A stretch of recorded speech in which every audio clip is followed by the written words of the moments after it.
So we're going to cover the Vault settings. If you open up the character, you will notice here's Vault trace settings. So max ledge height, that's how high he can vault. Min ledge height is how low he can vault. So if something is 45 centimeters and no less, he can vault over it. And not coincidentally, that's also the max step height, or slightly more. So basically, if he can't step up onto it, he can vault over it, which essentially gives him full traversal over all terrain. Reach distance tells you in the tooltip how far ahead of the character can we grab when looking for a ledge. And the tooltips for these are self-explanatory. I mean, you just read them. So collision float height.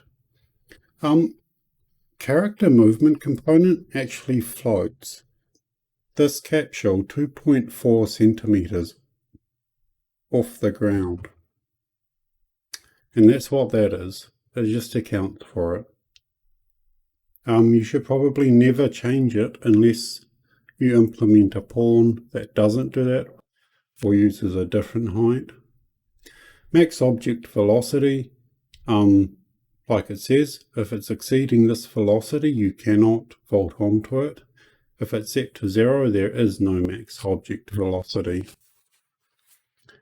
Object channels, these are what you can vault onto. So if you want to, say, have an environment with only specific vaultable ledges, like maybe everything is just a natural environment, but then you have concrete ledges that you can vault onto, you would set their object channel here and assign it to them.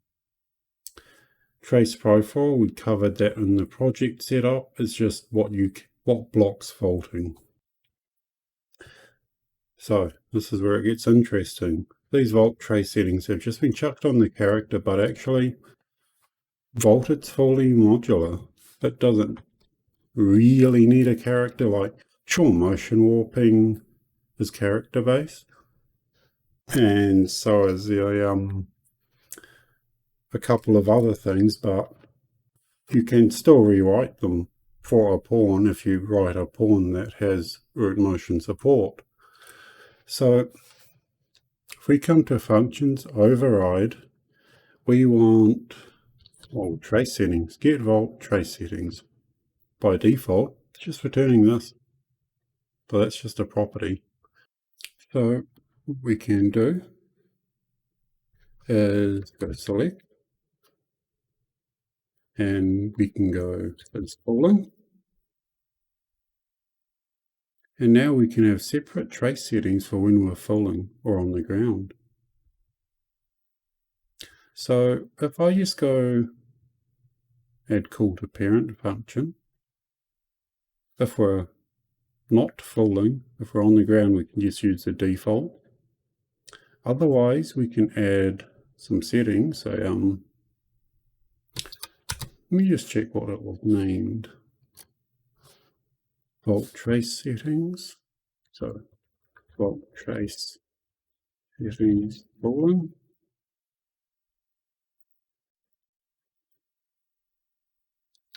This is called trace settings. There's no bolt in the word. So we can return this one if we're falling. So now if we're falling, or based on any state we want, we could even go get movement mode, or select. We can do it based on what mode we're in. You could use vault for coming out of swimming or something, climb up onto a ledge with different settings, just as an example.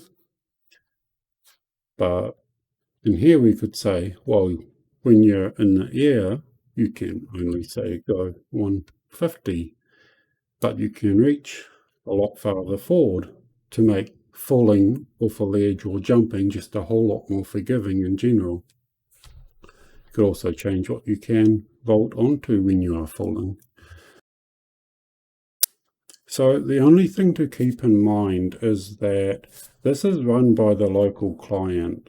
unless you use expensive anti-cheat, the server does not run get vault trace settings.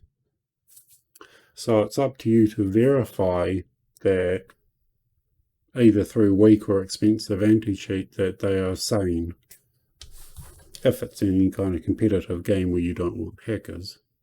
Thank you for watching.